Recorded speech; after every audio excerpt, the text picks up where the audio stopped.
education shouldn't be a preparation to life. It should be life itself. This idea that education should be like you're sitting and you're preparing, you're sharpening your tool in order to eventually have the permission to use it is a big mistake in education. You're never learning by being inactive in preparation to an eventual moment where you'll be allowed to be active. People learn by being challenged. They learn by having to grow into a new person that they want to be able to tackle a challenge or a project or something that is very dear to their heart. Welcome to the Work for Humans podcast. This is Dart Lindsley. Christine Renaud believed that becoming an educator would be the best way to do the most hands-on good in the world. But after teaching in a traditional classroom for several years, she came to a disturbing realization that standard large-scale education was not working for her students. Determined to better support students' learning, growth, and happiness, including that of her own daughter, Christine set out to find a better way. She studied school design at Harvard and eventually founded E180, a pioneering technology company focusing on peer-to-peer learning and deep networking for adults. To date, one of their products, called Braindate, has created transformative conversations and experiences for over 1 million participants across 100 countries. Christine is an award-winning entrepreneur and sought-after speaker, keynoting at international events such as the World Innovation Summit in Education in Qatar, Morgan Stanley Women's Leadership Summit, and Tech Open Air in Berlin. Building on her background in classroom teaching and her master's in education from Harvard, she aims to create innovative technologies and spaces that facilitate meaningful learning between very small groups, usually one-on-one. In this episode, Christine and I talk about unschooling and alternative education, the relationship between anarchism and how we teach, how we learn at work, and the benefits of peer-to-peer learning. We also discuss the philosophy behind Braindate, achieving deep networking in different social contexts, including the workplace, creating a business that reflects your ideals, hurdles to collaborative learning, and other topics. So if you enjoy Christine's insights today, don't forget to subscribe wherever you listen to podcasts. And now, I'm very excited to present my discussion with Christine Renaud. Christine Renaud, welcome to Work for Humans. Hi, Dart. So I ran across your company, or at least some part of your company, which is Braindate, at a conference I was at. I was speaking at Running Remote in Lisbon, and there was a whole section of the conference that was cordoned off, and it was a place where you could just meet other people. And that's really all I want to do at conferences. I've done so much work in terms of studying what people want from work. And one of the things they most often say is they want a couple of different things. They want learning. They want to learn. And the second thing that they say is, I want to work on teams. And if you drill on that, there's different answers. But one of the answers is, I like to work with smart people so I can learn. And so there's this enormous component of learning that is what people want from work. But how we deliver it is not always what people are looking for. And so I want to talk to you about Braindate, why you built it, how you got to it. I know it's just one thing of the things you do. So could you tell us a little bit about the backstory? I'm a teacher, so I was trained as a teacher. And when I started teaching in schools, I realized that schools are not actually meant for humans the way that they're built. Most adults are not very happy in school. Many children are not very happy in schools. So I started just wondering, okay, what else? How else can we have human growth? And how else can we support people in their development and in their happiness? So that brought me to like a whole range of new ideas in terms of unschooling and homeschooling and alternative educations and the anarchist movement in schooling and many different things. And I had a teacher, a professor at university while I was still studying to become a teacher that asked us, it was a philosophy of education class that nobody liked but me. So that professor asked, who here would like to build a school?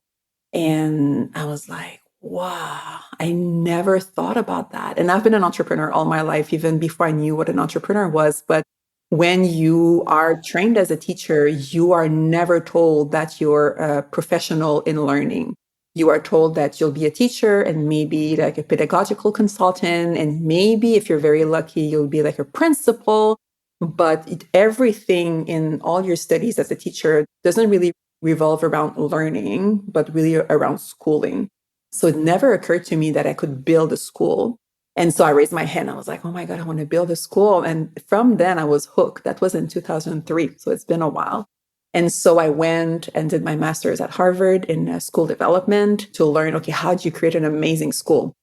And then I was surrounded mostly by independent school folks. So it was not as innovative as I wanted it to be in terms of an anarchist at Harvard. I'm from Quebec. I'm from Montreal. I did not know that, most anarchists don't go to Harvard. That being said, met great people, had a great experience. But then I was like, you know what? I'm 27. I'm way too young to start a school. I want to travel. I don't want to be just rooted in one community. So I became a podcast producer in New York City in 2008, working for Learning Matters. So I was doing podcasts with what was left of their documentaries when they were done, just editing the whole thing. And that's where 2008, Facebook, Twitter were really active and gaining traction and popularity. And I was seeing a lot of folks using Facebook and Twitter to ask for a brain to pick when they needed to learn something new quickly, when they had a stretch project they wanted to accomplish. I am a lawyer, but I would love to do a documentary film on human rights in India. I'm saying n'importe quoi. Anybody knows a documentary filmmaker that I could meet for a coffee, for a beer, I would love to pick their brain. And so I was seeing a lot of those folks, a lot of us trying to meet people by requesting those brain to pick on social media. And so that gave me the idea of creating a social media that would be dedicated to helping folks to connect with one another so that they can learn from each other and propel each other. So that was 2008. I was not a tech entrepreneur, so it took me a couple of years to find a co-founder to understand how we would build the whole thing. So we launched Braindate in 2011. So it's been a minute. And at first it was in coffee shops. So people would meet in coffee shops in mainly Montreal, New York, Boston, and Paris. And they would post topics on our topic market. And we still have that topic market today. So put a topic on the topic market, then, browse for folks to meet, look at a topic, book a person, meet in a coffee shop. People were talking mostly about traveling around the world with your family or startups or training for your first triathlon or things like that. People loved it. Folks really understood the purpose of it. But in terms of the priority in somebody's life on a Wednesday night to go and learn from a stranger in a coffee shop downtown versus taking care of your family, your projects you haven't finished, taking care of yourself if you're lucky enough to do that, it was never in people's top priorities to go on a brain date. So we had a hard time to get the numbers up and to find a business model that would make sense. And so 2013, we were approached by C2 Montreal, a new creative conference in Montreal held by Cirque du Soleil, Sidley, Fast Company. And they told us, could you build our B2B platform? And I was like, I don't even know what B2B means. But they said you could hold this networking session, like you can be the networking thing at C2 Montreal. And we said, well, we don't really do networking, we do peer learning. And they were like, yeah, that will never fly with our audience. Like, you're way too hippie. And then they called back and they were like, okay, let's try it. And so the first event, this first conference where we deployed Braindate was in 2013. And the first activation we had was 3 days, about 3,000 participants. And in 3 days, we had almost 2,000 Braindates, which was more than in 2 years in coffee shops. So we really saw that events, gatherings, conferences are a place where people naturally gather to learn from each other, to be inspired, to unlock some burning questions they have so that they can move forward in some projects that they want to work on. And the whole transactional networking thing is not working for most folks, nor is the top-down content at conferences. So we just arrived and found a house for Braindate. So we've been working in the event industry since then. Okay, so here's Braindate. Braindate is the ability for strangers to find each other and exchange whatever kind of content they want. It could be storytelling. It could be, I have a problem that I need to be solved. It could be just connecting. There's all different things that can happen on a platform like this. And you found that conferences was a particular market for it because, as you said to me before we started the call, that conferences are lonely, that people go and they're surrounded by people, and yet they feel more alone than they ever would otherwise because they're just completely surrounded. And in a second, I want to talk about the quality of learning because I think it's qualitatively different, the kind of learning that you get in this way. But before we get there, I want to actually go into that class, the philosophy of education. And the reason is, first of all, I'm finding increasingly that the way we think about work is often very closely associated with our philosophies and what we believe is real or true, and also our politics and how we believe people should organize. And so tell me about the influence that Ivan Illich had on you and who he was, and the effect that he had on your thinking. Yeah, it's so interesting because when I read his book, I was like, he had the idea of brain dates, like I'm almost a century before me. He was really a philosopher that was about redistributing the power that comes with the concept of learning and giving back that power to the people and not to the institutions or not to the professors or the teachers. And somebody else that really had a huge influence on the work we do at Braindate is John Dewey. He's an American philosopher. Probably many of the listeners know him. And there's a quote of his that says, education shouldn't be a preparation to life. It should be life itself. Whitehead also had a similar concept of this idea that education should be like you're sitting and you're preparing, you're sharpening your tool in order to eventually have the permission or the validity to be able to use it is a big mistake in education. You're never learning by being inactive in preparation to an eventual moment where you'll be allowed to be active. People learn by being challenged. They learn by having to grow into a new person that they want to be able to tackle a challenge or a project or something that is very dear to their heart.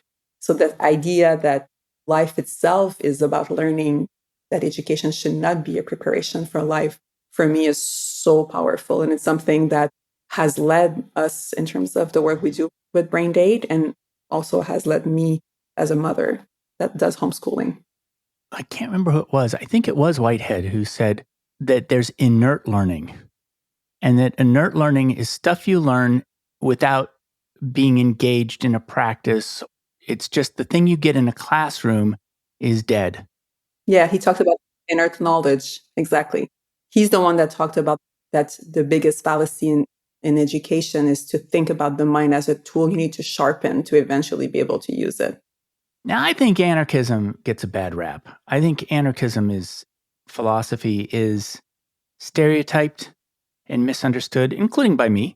And I'd love to hear in your words what an anarchist philosophy is and how it ties to the philosophy of education that you promote. To be fair with the listeners that would be anarchist, I'm not a political anarchist. I would not define myself like that. And that's a word I use to talk about the Che Guevara in me that wants to break the system. But I have things to say about that too. Life always throws interesting stuff at you. But for sure, when I discovered the work of real anarchists that were working in education, especially in Italy in the 20th century, I think for me, anarchy is the dismantlement of the power structure that are not serving people, that are serving personal interests. And it's the philosophy that believes that people are better served when they self-organize. That's my understanding of anarchy.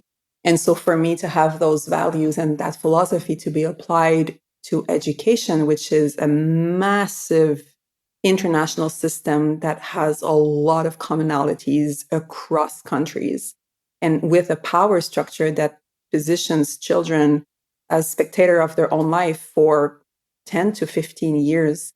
And when you think about that as adults, most of us would never allow our bosses or our workplace, and that's the work you do, to contain us in a certain way of thinking, being against our own understanding, our own desires for 10 to 15 years. So when I became aware of the anarchist philosophy that was exploring other ways to educate our little humans, it was so disturbing because it was one of the first time in my life that I was placed in front of this questioning that as humans, we can actually question the major system that hold our society together and also propose other ways to build those systems that would be more coherent with the human needs. That's the work that you do in the workplace, which is another major force in terms of the systems that direct the way we live our life. So for me, as I was growing, I was young and I was in my 20s. And when I was growing up, I went to Guatemala and I went to Senegal, and I was also becoming more and more aware of the inequalities of the world, which is something that happened to me. That awareness came to me pretty late, like I was in my 20s.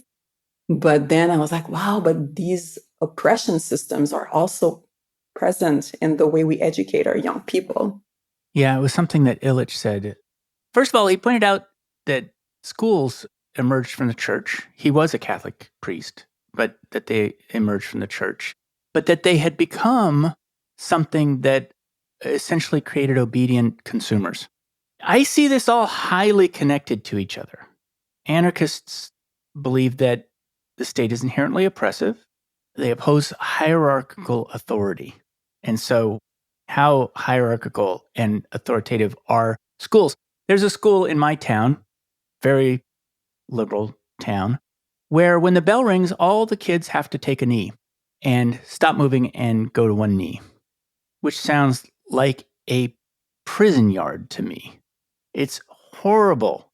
It's so funny because I can't articulate why that's bad, but my initial gut reaction is just revulsion. So, anarchists believe in mutual aid and solidarity. Let's help each other. Let's work together. Very Braindate, right? Which is let's find ways to work together. So, let's talk about the soul of a Braindate, let's say. How is peer to peer learning qualitatively different from the alternative, which is, you had a name for it, broadcast learning? Was it broadcast learning? So how is this qualitatively different? I think the uniqueness of peer learning is that it's self-directed and it's very agile.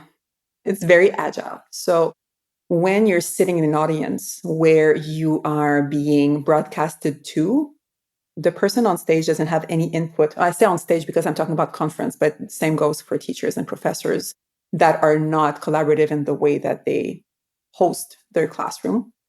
So the person on stage doesn't have any feedback from the audience. Oftentimes, especially in events, the audiences are huge. We talk in between like 200 and 5, 6, 7,000 people.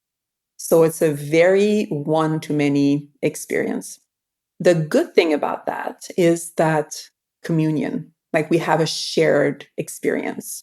And that's often a question that I ask myself is, okay, either in education or in conferences, when you have something that is very curated and very individualized, which I believe is essential for learning, where is the creation of this communion, this collective experience? Because I'm not going, I'm not traveling thousands of miles to go to London to just be alone with one or two people. I do want to have this communal experience. But I do think that broadcasting content is not the only way we can create this communal experience. There's other ways that we can.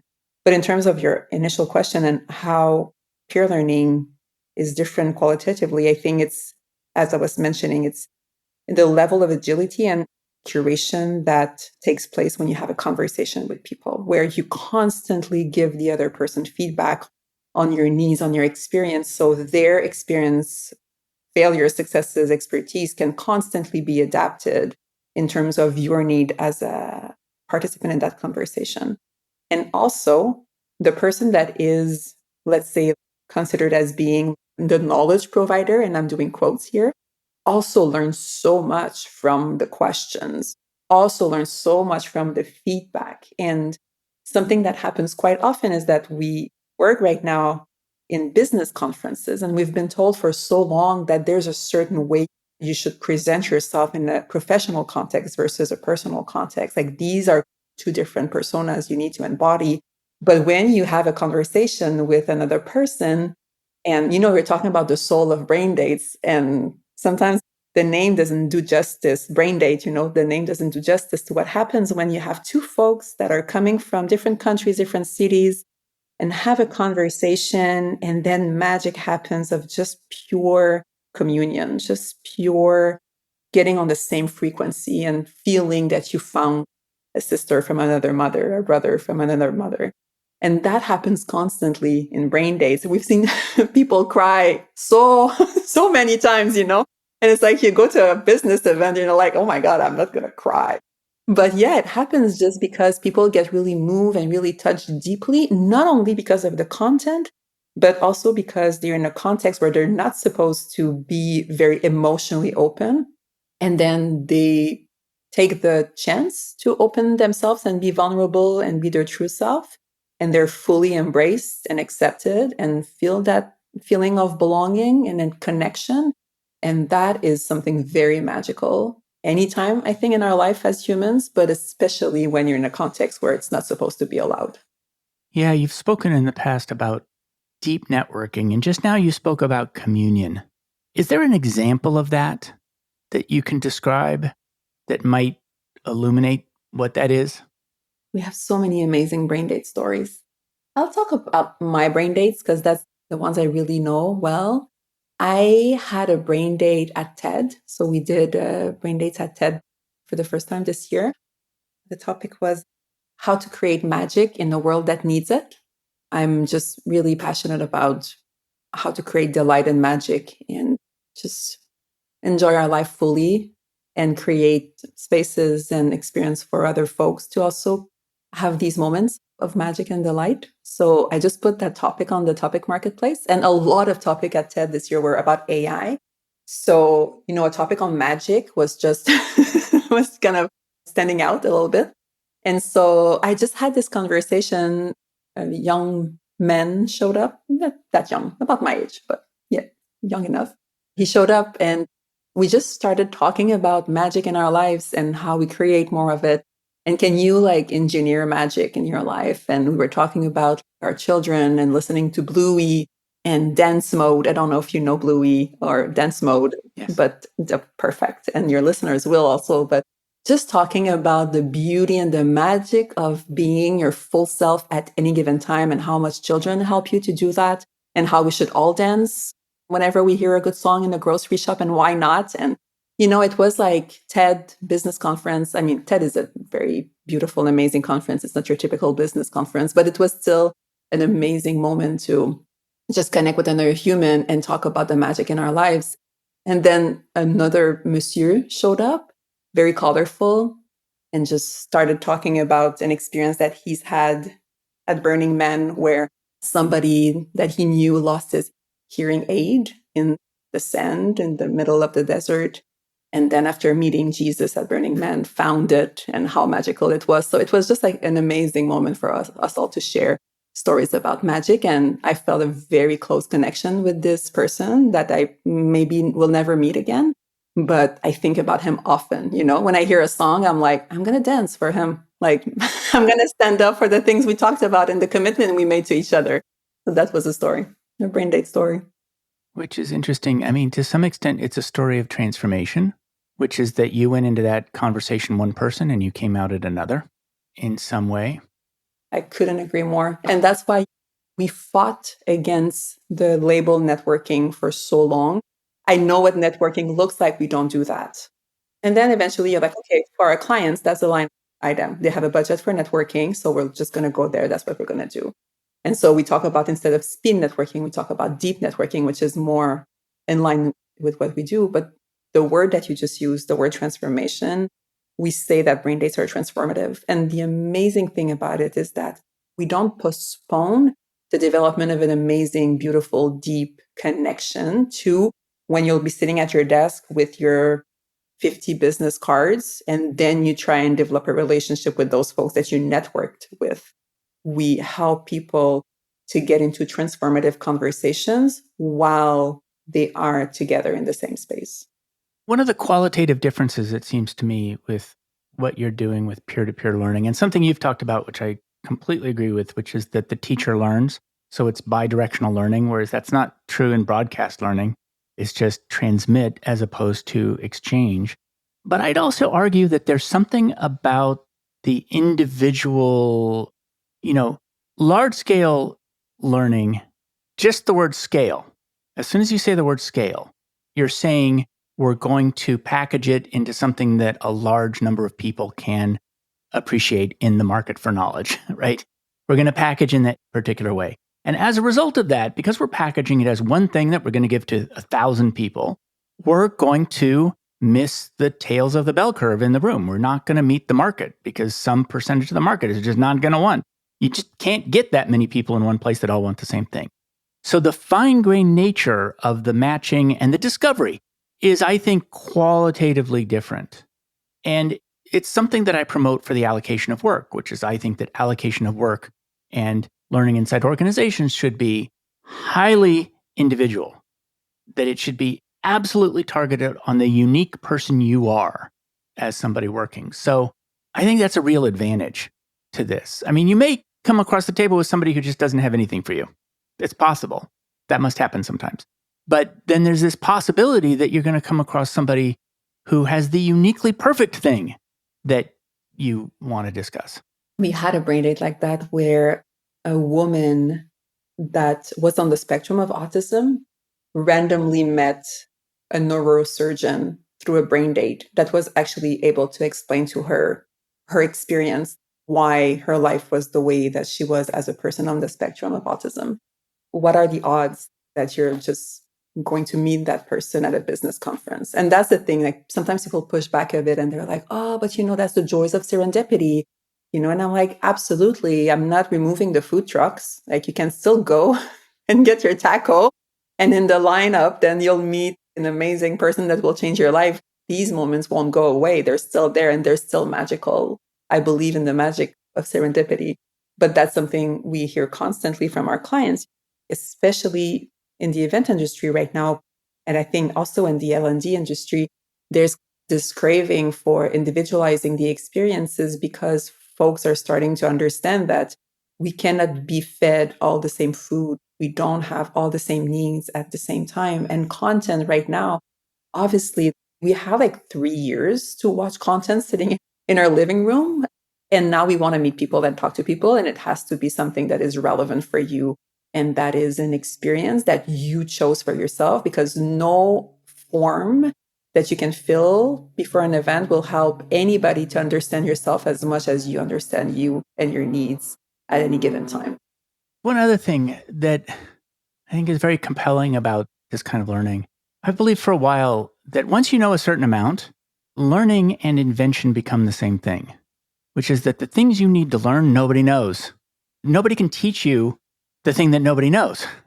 And so two people come together and might have a conversation which is a creation of what needs to be known instead of a passing of what is known. So much so.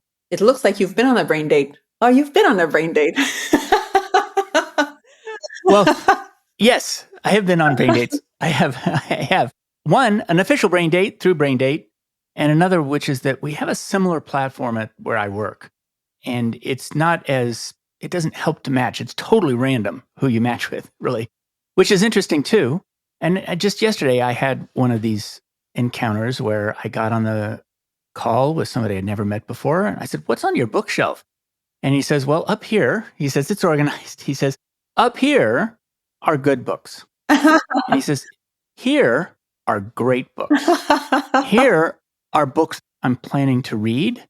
And on the floor are sort of things that are on stage to make it to things I'm planning to read." And so he had this total structure. And I said, "What's on the great shelf?" And he started pulling out nonfiction and fiction, but he turns out he's very knowledgeable about Russian literature. And I'm not. I'm very knowledgeable about Eastern European literature and Central European literature and literature of the Americas, but I'm kind of sucky at Russian. So I started asking him, and then we started trading titles. It was lovely. And what does he do for a living? He does data center infrastructure, not where I would expect to find an expert in Russian literature. It's great. We're going to keep talking. We've already set up a new time to talk. It's amazing. Now I have to read Dostoevsky. And it's something I told you when we first talked a couple of weeks ago. I felt humbled in my heart to tell you that, but it can be stressful to meet somebody that you don't know and just be like, what are we going to talk about? If I don't want to just talk about where do you work, what is your work, or where do you live? And okay, then what do you talk about? And I think one of the great benefits of brain dates is that you can actually have a very clear topic of discussion to dive into right when you meet. And it's never just creativity or startups. It doesn't tell you anything about what the person has gone through and what they want to talk about. We really encourage people to get very specific in their topics. So, yes, maybe just 4 or 5 people are going to join, but these folks know exactly what the conversation will be. And I cannot emphasize enough how dead on you are in terms of qualifying a brain date or any type of, it's not just about, obviously, brain date is a product. That's what we do, but conversations between people are happening in the world constantly. We don't own human conversations. But what you're talking about when two people meet and then there's like this creation of something new, it's so beautiful and it's so powerful. And it's something that moves people so much because it's not that often in our life that we're placed in a position, in a context where we actually meet new people. And there's a way to connect, to get very deeply connected and to create something together that probably never existed before. Because as you mentioned, I'm unique, you're unique. Our set of experiences are unique, our perspectives are unique. So by definition, when we meet something new that was never seen before is going to be created. And that's something you see constantly. And this has an immense beauty that moves people and moves me to do the work I do on a daily basis. There's a structure to how people are matched. And I think it's important to talk about that because we don't want to get too matchy, right? Because then we're going to get exactly what we predicted. But we want to get matchy enough that people share a common interest. And so the first step is to say, what kind of discussion do you want to have? And you have a list of things: help me solve, brainstorm, storytelling, ask me anything, open discussion, or deep dive, which I think these are really interesting categories. Do you know which one's most popular by any chance?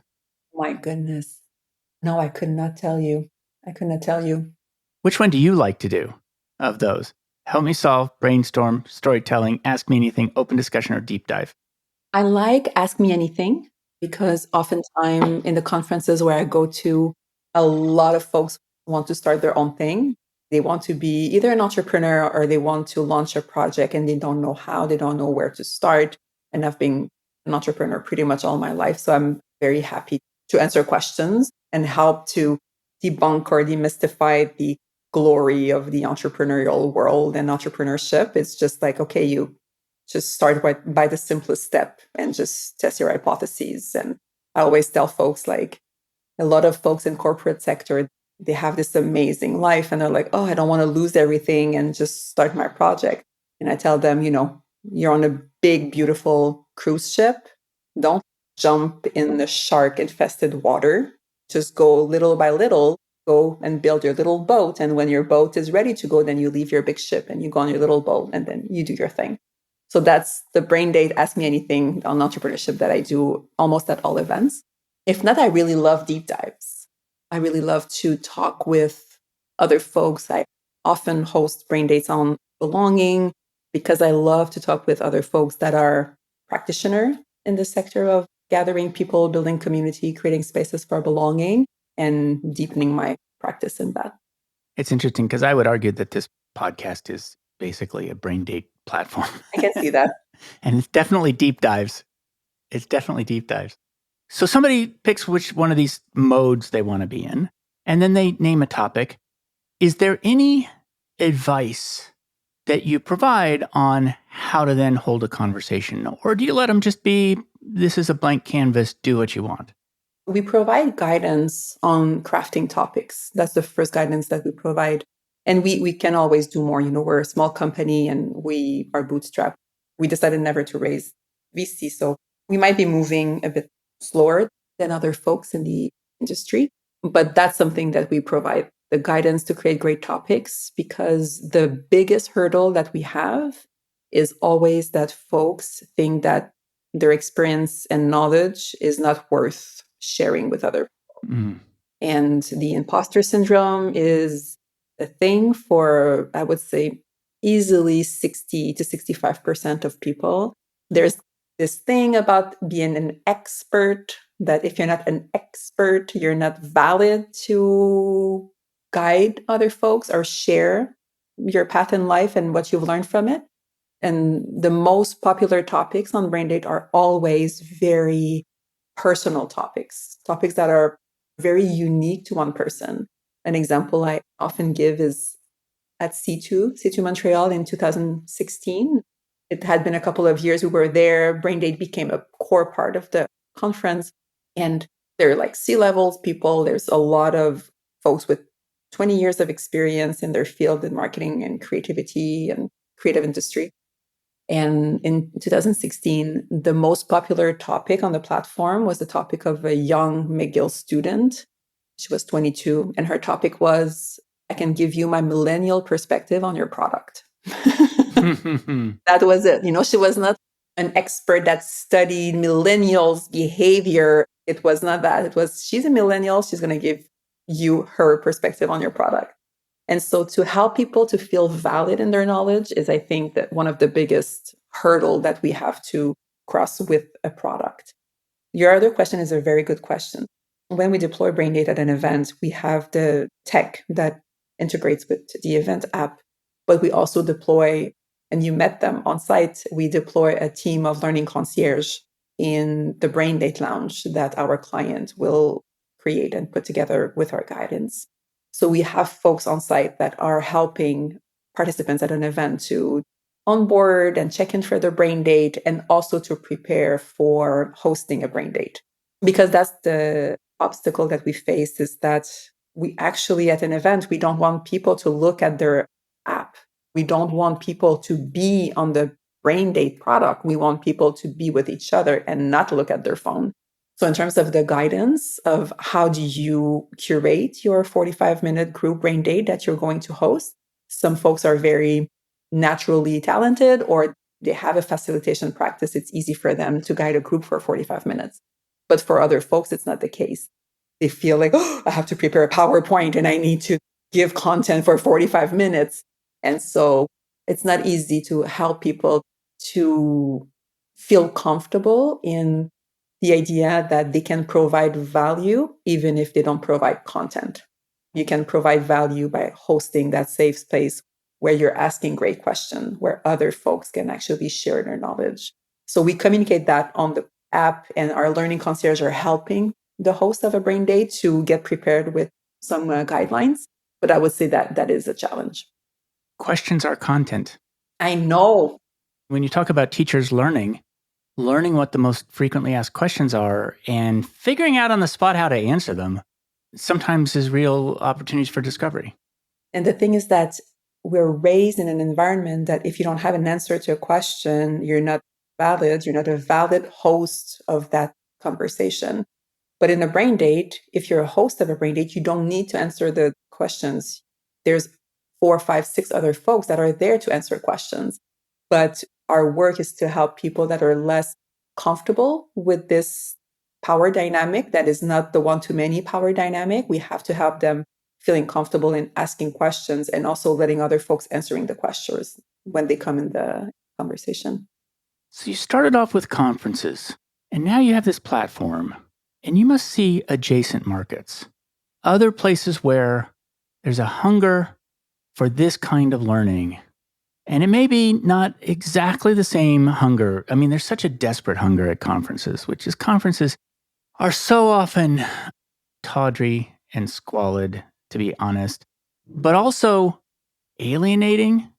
I find it's very much like listening to radio stations. I can't find a channel that plays the music I like because they're all commercial and they're all hitting the middle of the market, and I'm not the middle of the market. There's a conference that I need to introduce you to. It's called the World Experience Organization Summit. And it is experience designers who come together from around the world. So immersive experience designers from Disney, people who are designing escape rooms, people who are designing rituals, which is why I brought it up. And we had Tio DeHaan on the show, who is a ritual designer. I met her at World Experience Organization. Well, A, they should have Braindates there. And B, I just think you'd dig it. I think you'd really like it. It's not like any conference I've ever been to before. It just happened in New York. And last year it was in London. But I will make that introduction. I want to talk about how you run your company.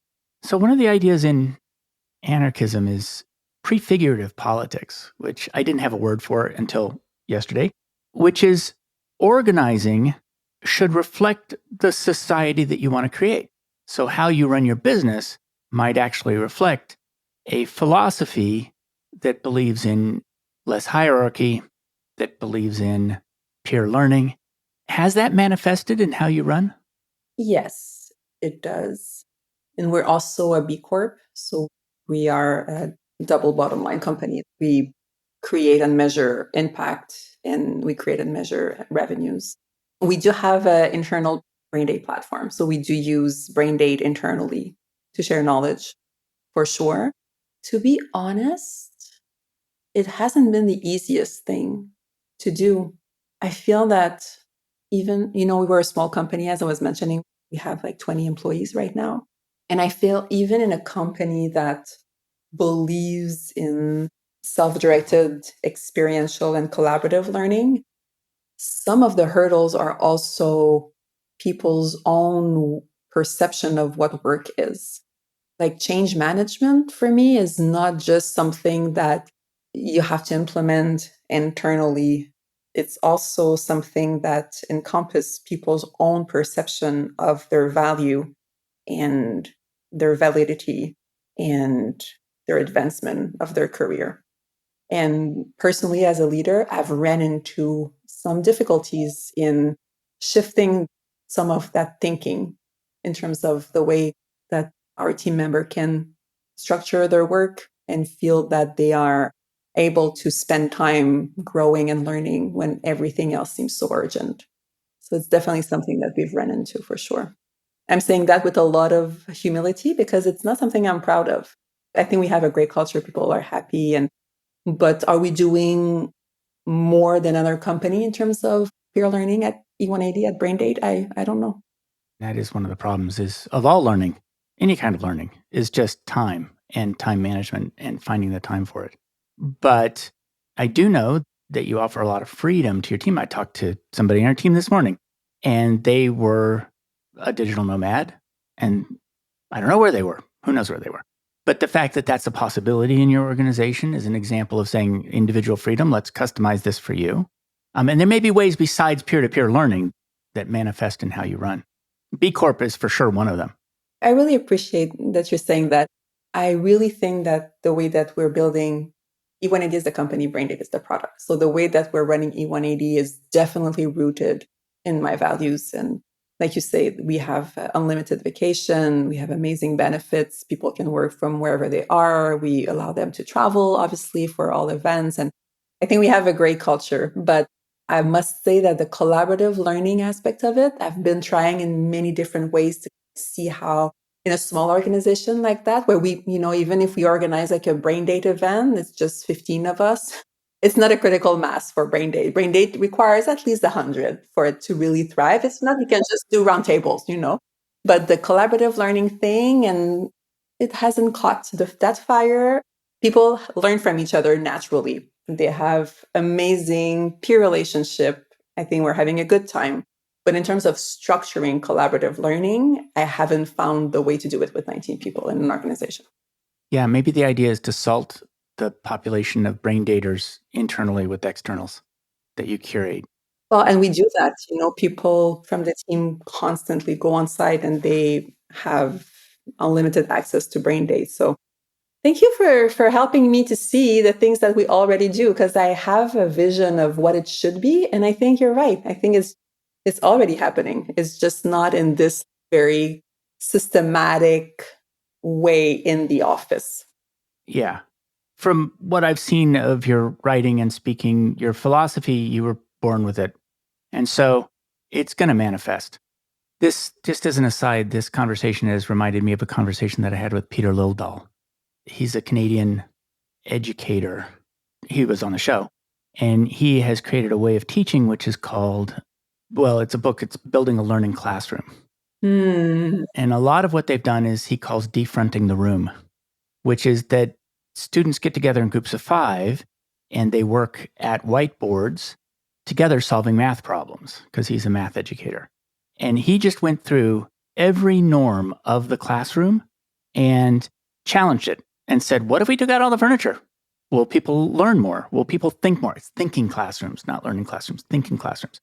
And so every single design decision he made was to get people more thinking. And a lot of that involved defronting the room, because if somebody's presenting to you, they're thinking and you're may not be. And he coined a term that is studenting. Studenting are the behaviors we exhibit as students when we want to look like students that may or may not be learning. And so it was very interesting talking to him about something I heard in relation to Ivan Illich, is that school is a tool and students become a tool of the tool, which was a funny, I really liked it as a structuring of the sentence. But I think there's something where both sides are contributing to the learning experience, that it's a higher ratio of thinking. Again, it goes back to inert learning that we talked about earlier. And it goes back to the why.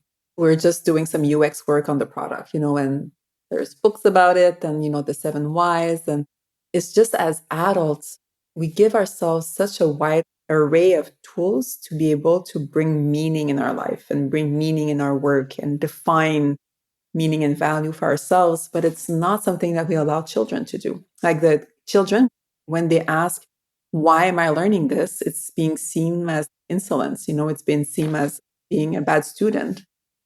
I want to get on to my closing questions. And one of them is, what job do you hire your job to do for you? I love that question. It took me a second before I understood it. But when I started to be interested in education, it was because I wanted to change the world. And I was thinking, okay, it was very mathematical. It was like, okay, if I become a teacher, then I can share my values of justice and belonging and compassion and delight with maybe thousands of students in my life, so they become multiplying agents of those values in their community. So then we will change the world. It was kind of a path that I had in my head. And I think eventually I just realized that how lonely it is to be that teacher and how actually inefficient it is. If my goal is to change the world, it's not enough to be just one person.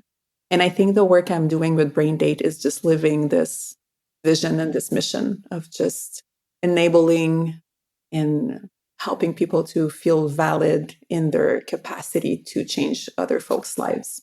It's interesting because you went to Harvard to study how to build a school. You found out that that was quite traditional, even though many of the people who were there were principals who were leading schools that may have been considered different, but they were not different in how they delivered learning.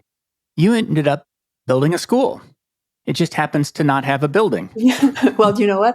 I actually also built a school that is called La Cabane. So I did build a learning center for families that are doing homeschooling. I worked on this for 20 years. And then last month, my oldest daughter, Nora, 9 years old, she told me, Mommy, I just want to go to school. I just want to be normal. I just don't want to be the weirdo anymore. I just want to have a locker room and homeworks. And I was like, well, here we are. If I believe in freedom, that's what you got to do, baby. Let's go to school. So here we are. But you're right. I was talking to my husband about it. I was like, man, I've dreamt about this school for years. And now my own daughter doesn't even want to go there anymore. And that's what he said. He was like, well, you're building a school with no walls. Exactly what you said. Right. Does she like it now that she has a locker room? Well, she's starting in September. So I can be back on the show in a year and I'll tell you. We'll see. What does your job cost you?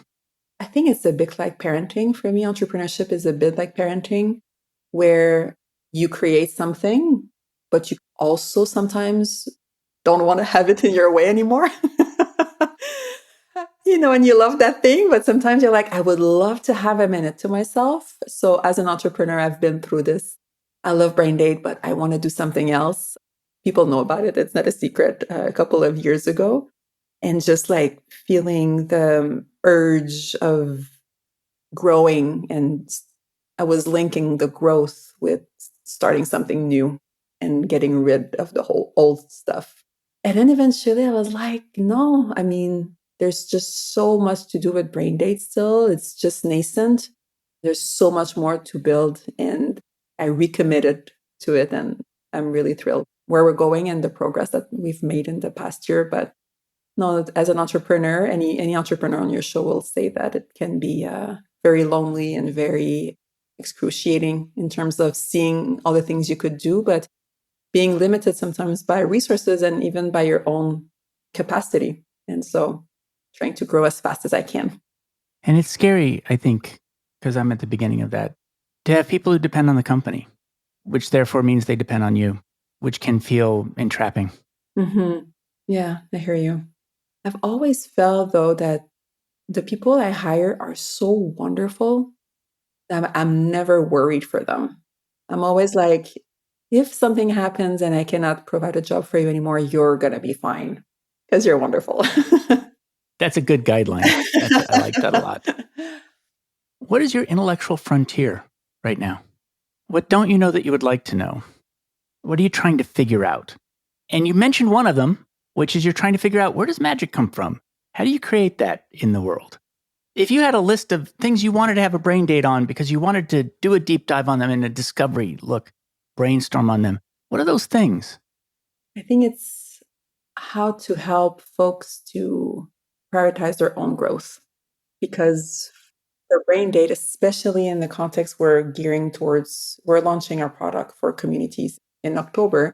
And so, we're not competing with another community app. We're not competing with apps. We're competing with your project, that we're competing with your triathlon. We're competing with your family. And so how to create a context in which we help folks to be accountable to their own desire for growth. That's my frontier right now. Interesting. Where can people learn more about you and about your work? Oh, well, that's easy. They can go on braindate.com and they can reach out on LinkedIn for sure. I'm the witch in business from Montreal. Fantastic. Can you say it again? What was the name of the website? Braindate.com. Braindate.com. Okay, that's fantastic. Thank you very much for coming on the show. It was amazing, Dart. Thank you so much for all the prep, and it was such a great conversation. I really appreciate it. Thanks for joining me for another episode of Work for Humans. If you enjoyed this episode, please give us a 5-star rating wherever you listen to podcasts. And share the show with one person you think would get value from it. Believe it or not, this really helps us grow the show and reach more people who want to build the kind of work that people really want. As always, thank you to my producer, Jason Ames at Ninth Path Audio, for his insights into content and his high standard for quality. Final note, the opinions shared here are my own and not the views of Google or Cisco Systems. Thanks again for listening. See you next time.